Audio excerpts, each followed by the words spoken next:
Finished just after 4 o'clock. Can I just start by acknowledging Ryan Fox's incredible achievement today.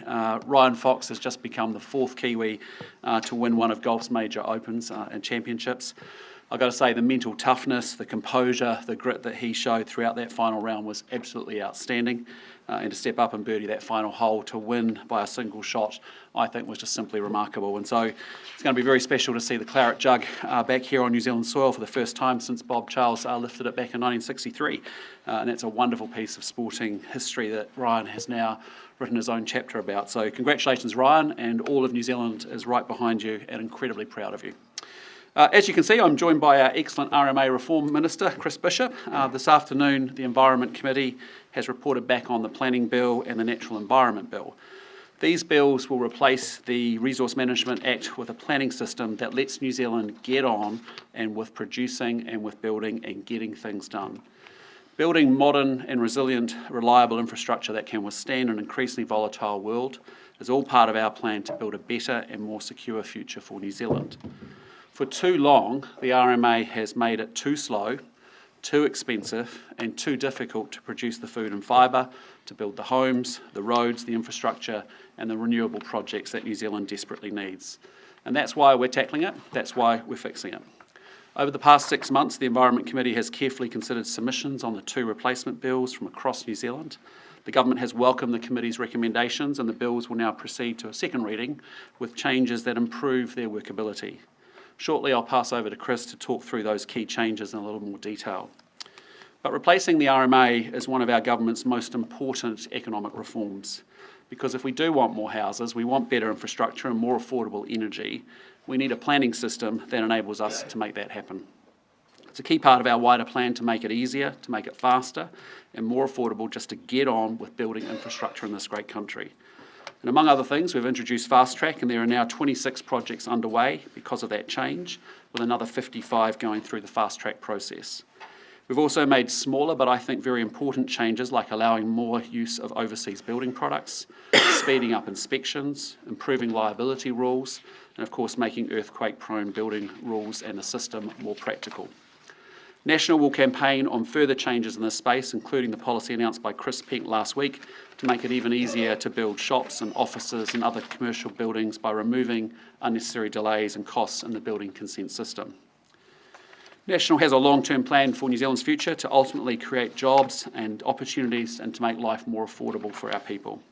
Tomorrow, as you know, the latest inflation data will be out and that will now fully reflect the impact of the crisis in the Middle East. That impact won't be a surprise. We knew when the crisis began that there would be a hit on growth and also inflation. And despite a recent drop-off, petrol prices remain higher than before the crisis. More economists are therefore picking inflation to rise to around 4% tomorrow before falling back to below 3% in the year ahead. As a government, as I've said consistently, it's our job to control what we can control. And for us, that means keeping government spending down to ease the pressure on inflation and interest rates. That's why we didn't attempt to ease the pressure of higher fuel prices for every New Zealander and instead chose to deliver support to those affected in a temporary, timely and targeted way. And by spending carefully, we get to keep our debt down, take some pressure off inflation and afford to keep taxes low for families and business, supporting New Zealand's long-term economic prospects. And with that, I'll now pass over to Chris to talk through some of the detail of the report back. Thank you, Prime Minister. As has been stated, replacing the RMA is one of the government's biggest economic reforms. It's too slow, too expensive and too unpredictable. So the bills that are before the House will provide for a more consistent national framework. They'll reduce unnecessary consenting requirements, improve certainty and make it easier to get projects underway. It's been a long haul over the last 3 years, or almost 3 years. We did Fast Track initially, which is working extremely well. More projects coming through almost every week. Downtown car park in Auckland's received draft approval, a range of other projects. We made a whole series of changes to national direction over the first 2 years. Sensible things like changes to Papakainga housing rules, for example, changes across the infrastructure space, the renewable energy space. But the big kahuna has always been the full-scale replacement of the RMA with a new regime, which is the Natural Environment Bill and the Planning Bill. And the reason, for the reasons why it's so significant is primarily about prosperity and about economic growth. The independent analysis projects the new system will increase New Zealand's GDP by an additional 0.56% every year by 2050. It's worth over $3 billion to New Zealand annually. That is more jobs, more growth, and it's higher wages for Kiwis around the country. In short, it means greater prosperity, and tackling our planning challenge and our environmental management challenge is, I would argue, the number one thing we can do to improve New Zealand's prosperity. We'll reduce administration and compliance costs. We think we can take around 45% of consent and permit applications out of the system altogether. That is between 15,000 and 22,000 applications removed from the system entirely. The Environment Committee has heard from people around the country over the last 6 or so months and has recommended a whole series of changes to the bills. The architecture, the basic architecture of the bills remains in place. The funnel concept that we talked about at the back end of last year in the banquet hall, the narrowing of the system as you move down through between spatial plans, land use plans and environment plans. So the basic concepts of the bills remain in place and are very important, but some of the changes that I'll just briefly highlight are stronger recognition of food and fibre production and enjoyment of land up there in the goals of the legislation, more workable environmental limits, providing greater certainty for farmers and growers and infrastructure providers. There are tighter safeguards around natural resource levies, which has been a subject of some debate. We've retained the first in, first served resource allocation mechanism, and there's a longer transition period to support councils and practitioners implementing the new system. We did have some feedback from councils that it was all a lot of work and a lot of stuff coming at them, which is true, but it's very important for the country's future, but we have allowed a slightly longer transition period. We've also agreed to replace the transfer of existing and initiated mana whakahono arohe agreements with a more targeted system of iwi participation agreements. And as I indicated a couple of weeks ago, we are considering options still around Plan Change 1, which is the big Waikato plan change, which has been underway now since 2014 or 15, depending on how you measure it, and 10 years on, still haven't managed to land it, and of course it will be coming into effect at the same time as the underlying system is changing, so we are giving some thought to that as a cabinet and a government about exactly what we do there. We are on track to pass the bills by the time the House rises. I expect the second reading of the bills will be in a couple of weeks or so, and then the Committee of the Whole House a couple of weeks after that. There will be further amendments that the government intends to make by way of amendment paper, which we will release in advance of the Committee of the Whole, obviously, and then third reading in September at some point, subject to the Leader of the House's schedule, and then we will have a whole new regime that prioritises property rights, growth and development, supports investment, protects the environment, and of course helps build a stronger economy. Thank you. Okay, everybody, why don't we take questions around resource management and then we'll go to other issues of the day. Sorry, Henry? At first reading, you were able to overrule the environmental limits for significant infrastructure. One thing, maybe a dam, a new hydroelectric, something like that. That's been changed, so now you can overrule for publicly beneficial projects. What kind of projects are you talking about there? And are you essentially putting fast track into the new system there? No, it's more a recognition, I think, that greater flexibility was required, not just around infrastructure. So a couple of areas where the Minister may wish to do that. One would be aquaculture, where there are quite potentially significant adverse effects from aquaculture, and the other is in relation to commercial vegetable growing, for example.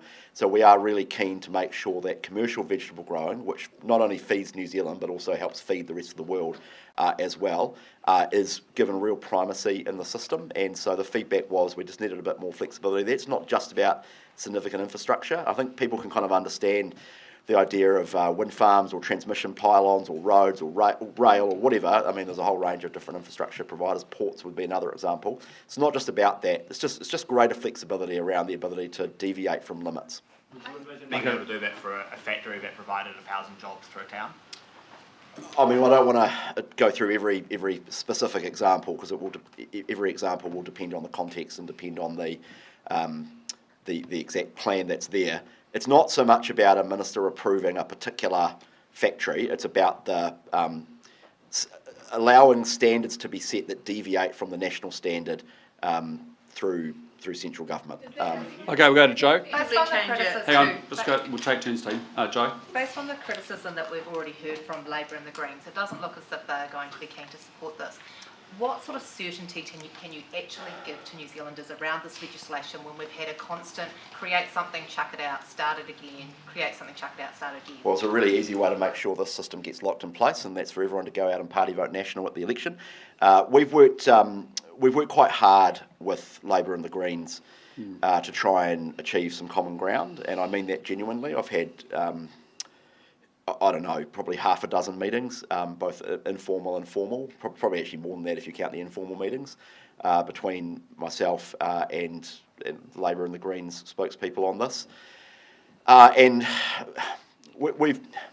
the meetings have been good-natured and they've been in good faith. I've got respect for both Rachel Brooking and Julianne and Lan Farm. So they've been amiable meetings, but they just have a fundamentally different view about a range of things. And we looked at ways to try and meet in the middle, but ultimately what we're trying to achieve here is good public policy. And it probably would have been possible to kind of find a bunch of things which everyone could kind of compromise on and create a bit of a muddle. I'm not about creating muddle. I'm about creating good law that serves New Zealand and is in the national interest, and that's what we're doing. That's not actually something that you can give other than potentially 3 years, is it? Well, ultimately, I'm not going to speak for other parties and what they'll campaign on. What I can speak for and what the Prime Minister can speak to is the government, the three-way coalition that is implementing this legislation. Yeah. Henry's So, question. Jenna? Just back to Henry's question. Does that now effectively mean that you're creating more of like a cost-benefit analysis test on things rather than having an environmental limit?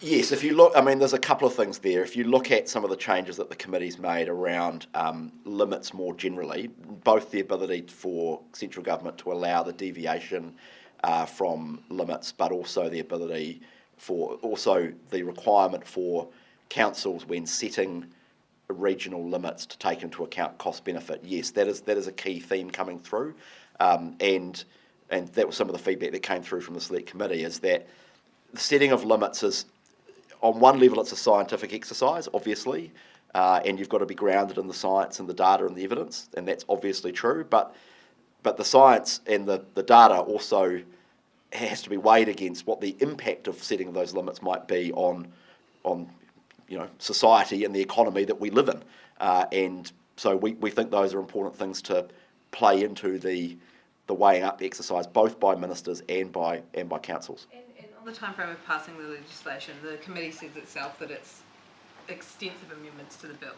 If you have a look through it, like how are you actually going to push that through a committee of the whole House in time before the election? Well, it's a good government priority for us to do it, and Number one priority in the next 9 weeks. We will sit. 100% commit to getting Yes, it passed. we will sit. Yes, we will sit until the bills are passed.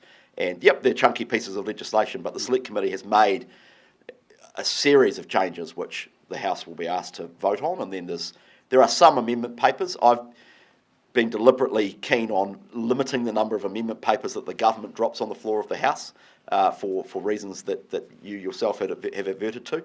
So there will be some amendment papers, but we're trying to keep those as limited as possible. But reform takes time. It's taken us 2.5 years to get to this point. It'll be 3 years largely by the time we're done.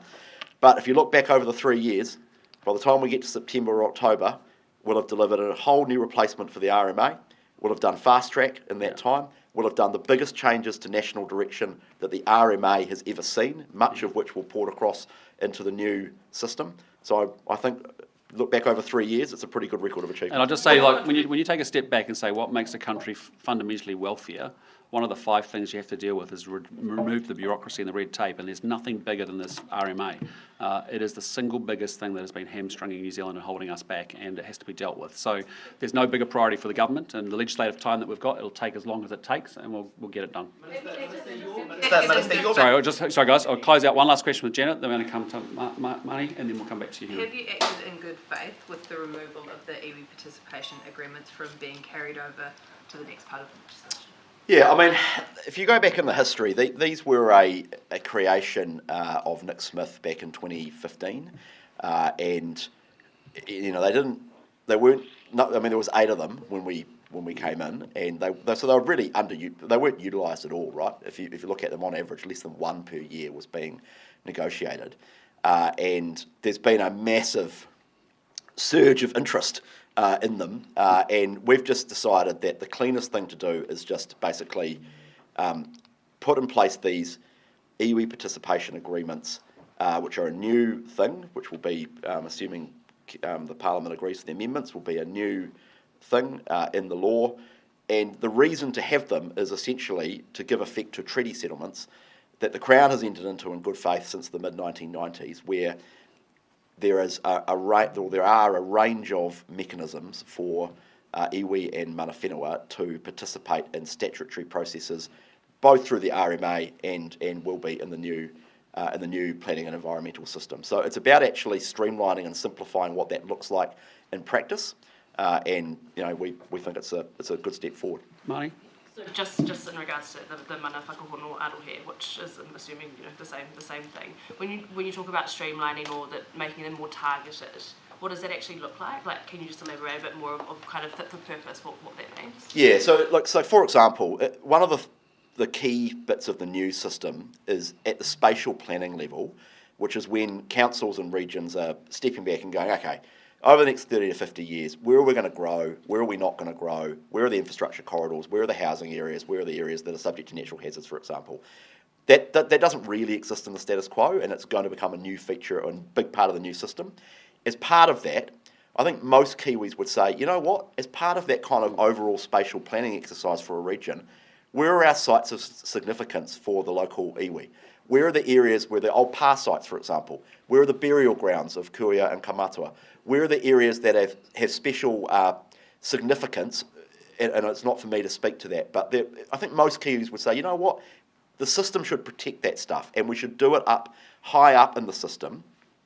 And so the iwi participation agreements, for example, will be a way to essentially put the process around how that will work. So it may be, regular meetings, for example. It may be there'll be a range of different ways, and we haven't yet written the regulations around that. But those are the things I'm talking about. So you're not swayed by a Federated Farmers letter to you on this matter at all?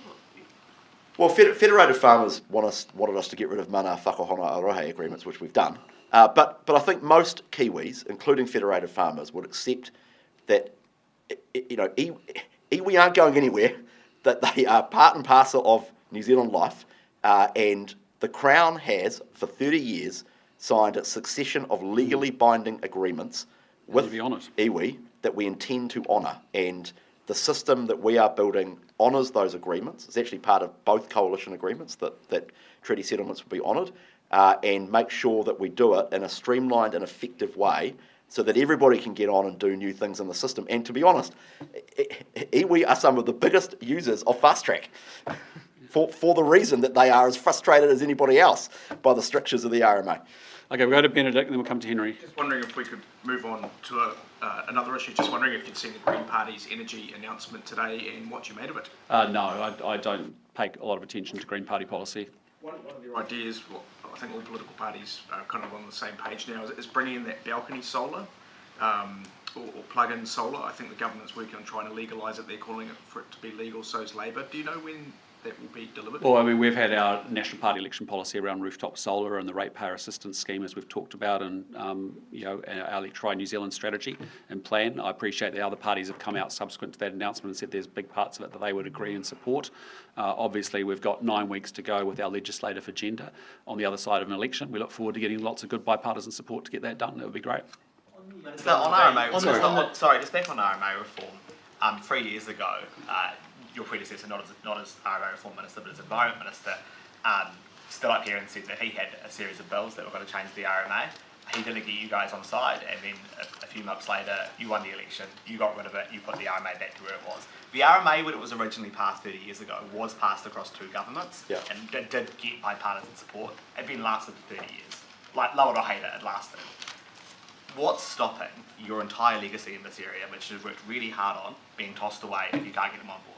Well, I mean, I can't speak for other political parties. It's over to them. In relation to David Parker, who I've got a lot of respect for, he called me into his office and said, here are these bills. And we said, oh, that's interesting, thank you for that, 800 pages. And he said, yeah, the first reading's on Thursday and the meeting was on Tuesday. And that was the first time we'd ever seen it. Now, so that's not hardly good faith. I've engaged in a different process, and as I say, I've worked quite hard with Rachel and Lana and Julianne. I don't claim to speak for them, but as I say, we have kept them in the loop and discussed many things the whole way through. But as I say, we could meet in the middle and fudge our way through, but it would not be good law. They just have fundamental disagreements on a range of different things, and that's fine. They are entitled to their views. We live in a democracy. I would hope that they would see much of the good in the reforms, and I suspect if you ask them, they will tell you that there are a lot of things they agree with. Standardised zones, for example, greater certainty of national direction, some of the things around housing, I think they would agree with. We are going to put into law for the first time in New Zealand a goal of competitive urban land markets and abundant development opportunities as a goal of the system. It's never been part of New Zealand law. Again, can't speak for them, but I suspect they will agree with that. So let's wait and see. But the core architecture was essentially unavailable, because obviously they've put up a lot of problems with things like regulatory relief, and probably you're tearing up of these area agreements, which are somewhat more tangential to the main architecture of the bill. But do you think they're so against the main architecture that there was just no meeting in the middle there? Well, I don't want to speak for them, but what they've publicly indicated through their select committee feedback is they don't like regulatory relief, and that's a core bottom line for us, to introduce greater tension in the system around the idea of private property. So one of the core aims of the government is to make sure that councils that impose heritage or significant natural area overlays, for example, that deprive people of the use of their land, but above a certain threshold, it's not a holus bolus, just whatever local government decides to do, but above a threshold, if it deprives you of the use of your land and you can monetise that, there should be some tension in the system. Now, they don't agree with that. Again, fine. That hasn't been part of New Zealand law, but that's my point. We are deliberately changing the system. There's a range of other things they don't agree with either. Okay, we'll go here and then to Thomas, and then we'll come back here. Government's bailout of Golden Bay Cement. How much was that decision informed by the experience with Marsden Point, however many years ago, when it transitioned to an import-only terminal? Was that factor into the thinking at all when the government provided that $60 million subsidy? Look, I mean, we weren't here when that decision was made, but I mean, I think we've been pretty straight up in saying, look, the shift in global geopolitics means that the reliance on globally efficient supply chains and a full importation model for what is now our only source of cement manufacture in the country, which actually provides 60% of the cement that does the houses, the roads, the builds, the hospitals and schools and stuff that we need to get done. This is just us being brutally pragmatic to say, hey, listen, we are not prepared to lose cement making capability here in this country because we need to build national security and national resilience, and we can't rely on those global supply chains, as evidenced by our experience through the pandemic, as evidenced through our experience recently through the Middle East as well. So that's what's driven the decision. I think we've got to a very pragmatic and sensible solution, which is, yes, the $60 billion is contingent upon 60 million is contingent upon Fletcher spending 150 million and upgrading their facility and being here until 2040, giving us 15 years of certainty that we've got that capability in this country. And that's what we really want to make sure we maintain, because I just think any right-minded New Zealander saying we're losing the ability to make cement, we're 100% reliant on importation, and we've got a lot of infrastructure to build out as one of the big drivers of making the country wealthier, doesn't make sense. Same argument though, and apply it to what we saw last week. Dukin proposing to close 2 mills, that's 200 jobs up in Northland going to be lost. They would say we're losing that manufacturing capability in New Zealand. I mean, what would you say to those people last week who the government indicated, look, we're not going to be stepping in? Well, this is a pretty exceptional core national security capability to produce concrete and cement, and so that's for us why it's an exception. That's why we've structured in the way that we have, that there's clawbacks if the investment doesn't come from Golden Bay Cement, but we expect that to happen. We've done an open book to really understand what the financials are and the work we've done with Dilute, and I know it's an exception, but it's an intervention that's very necessary because we're not prepared to lose that capacity or that capability to make cement here in New Zealand. Thomas? The critics of this decision have focused on, or the critics of the situation have focused on the fact that cement manufacturing is in the ETS and they have a significant ETS liability. Is there anything that the government is thinking about doing, or that the National Party is thinking about doing, with relation to the way that the ETS can sometimes work against our national self-resilience. We're leaving the ETS, as you know, there's no change around the ETS settings with respect to this decision. It is genuinely coming from a national resilience, national security in a globally uncertain place where we can't rely on global supply chains decision. And you've heard us talk very strongly about the fact that in that volatile world, our opportunity is to build out a stronger homeland. And one of the things you don't do is trade away a core capability when it's the only place that we've got in the whole country that can deliver that. Sorry, Thomas. I also had a regulatory relief question. Chris Bishop, can you just explain the wording of the committee has recommended switching out for the regulatory relief from the not needed to be granted on a like-for-like to equivalent basis or something. Can you just explain the difference between those two things? They look kind of similar. Not off the top of my head. I'll have to come back to you on that. Guys, there'll be a technical reason for that. Yeah.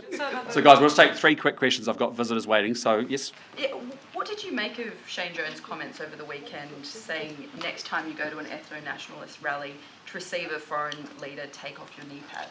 Oh, look, I thought they were pretty crass and unprofessional. You'd have to ask him what it's actually about. I think actually when we're actually presenting New Zealand on the global stage, it's important that we do a really good job of that. And you know, as politicians and leaders, I think the thing I'd also say is that, yeah, it's a bit hypocritical, frankly. I know New Zealand First has a bit been out of shape about the Indian FTA, but you know, their colleague Mark Patterson, the Associate Minister of Agriculture, has been up in India recently, advocating for selling New Zealand's strong wool into the second biggest textile market because post the Indian FTA, we're going to have 0% tariffs on wool. So, you know, I think, you know, I get the fact that they're against the FTA. I think if you go talk to a lot of the New Zealand First caucus, you might find that they're not so much against it. And I think they're on the wrong side of history. And so it's up to him to be responsible for his language and his comments. That's something you should ask him. But from my point of view, you know, maybe they spent a bit of time attacking us over the weekend, I observed, and maybe they're just softening up their supporters for going with Labour. You never know. Yes. What did Golden Bay Cement actually ask for? Was it the 60 million or did they ask for more? I don't have the detail with me, but all I'm saying to you is that we've structured a deal which I think is quite commercial and quite pragmatic to say, you know, we'll invest $60 million to maintain that capacity here in New Zealand. Grant rather than a loan. Sorry? Why did you go for the grant over a loan? We looked at different options and we felt this was the best way for us to deal with this. Okay, Annika. The Cabinet was making its supply chain assessment. Can you just explain in layman's terms how the Indo-Pacific Framework for Prosperity supply chain agreement? Yeah, I saw that in the PR too, and I'm not quite sure what that all meant. All I just say is take a step back. We ain't going to lose a cement capacity, manufacturing capacity in New Zealand. It's as simple as that for me. And so we went through the analysis. We put Dilute in to get open books to understand exactly what the size of the prize was needed and the support that was needed. We've made it linked to, you know, they're making a $150 million investment. They've got to keep workforce. They've got to keep the facility here to 2040. It gives 15 years of certainty. Future governments can deal with it down the road. But for us right here, right now, being brutally pragmatic, we're not going to lose cement-making manufacturing capacity in New Zealand. Why that was included in the PR? I don't know what it. I read that myself, and I'm not quite. I can't tell off the top of my head what that actually is. For me, the bigger question is, frankly, rather than getting hung up on the semantics of a PR, I'd focus on the capacity being maintained here in New Zealand. All right. On the Oceans of Peace Alliance, was that discussed in Cabinet today? No, but again, we've spoken as a cabinet. We've spoken as a cabinet, you know, a couple of weeks ago, about a week ago about it when it was announced, and we've, you know, as we've said before, last week. We're actually reaching out to the Australians and to the Fijians, wanting to commence discussions. Sorry? Have we spoken to Australia and Fiji about it yet? We've signalled to them that we want to progress discussions. We've got Cabinet approval to progress discussions. Obviously, we'll do that in due course. That'll come back to Cabinet, and then there's a normal treaty process should we advance it from there. Okay, last question. Sorry, Joe, we've had some. Has anyone else got anyone else? For Chris Bishop. Yeah, Chris Bishop. Okay. We've got a couple here. Sorry. I've got one for you. Sure, yeah, but said we're today. Do you You've been have very a quiet. view- Are you okay? Yeah, I'm good. Are you all right? Do you have a view on non-citizens voting in New Zealand elections? Oh, it's just not something I have considered or thought through at this point in time. I appreciate there's lots of, we can talk about that as we get closer to an election, and we might have a policy on it, we may not. I'm focused on making sure we get New Zealanders... You're aware of it and you're thinking about it? No, it's not on our agenda. We're very much focused on making sure we grow this economy, get the economy growing, get life more affordable for people, and make the choice pretty clear. You're not worried, therefore, about non-New Zealand citizens voting in New Zealand elections? It's just something that we haven't had a conversation about as a National Party team at all. Preference for the options that Auckland Council will be looking at tomorrow, rehousing density? No, it's over to them. We've kicked it to Auckland, as you know. We're not talking about maps anymore. Mapgate's over. Well done. Mapgate's done and dusted. Yeah. All right, team. Thank you so much for today. We'll see you through the course of the week. Take care.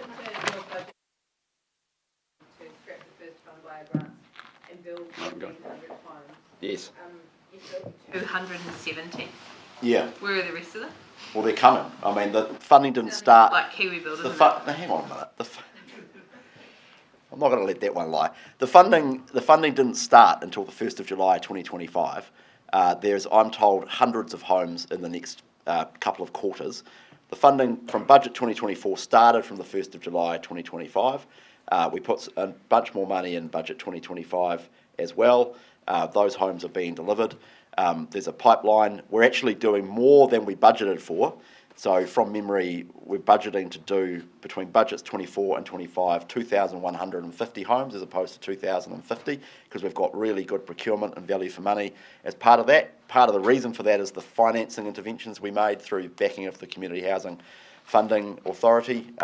So the houses are being built literally as we speak and are coming. 1,500 was supposed to be built by July next year. They're still going to be built by July next year? Yes, 96% of the homes will be delivered by mid-2026, July next year. From memory, there's a couple of homes which will slip into September 2027, but 96 from memory % of the homes will be delivered by that point. And we're also on track to hit our target of 3,000 net new social homes between November 23 and November 2026. The Wildlife Act approvals, is that what's going to be in the bill now? Is that the same as what you put in before it went to select committee? No, so I'd have to come back to you and double check on that. The intention is to simplify and streamline the wildlife approvals as part of because they're fundamentally about the same concepts as many of the issues that Natural Environment Bill deals with. So I'd have to come back to you on the exact detail as to what the committee's done there, but the intention is to synthesise that into the process a bit. Yeah. What did you think of what Shane Jones said? I've got to go, guys. I'm not allowed to stand here. Worried, understandably. So I think that the changing situation means that, people are worried about their cats. So what are they asking you? Mostly, do I need to keep my cat indoors, and what do I need to do to immediately sort of reduce the risk to my cat? So what advice are you giving to people? So the thing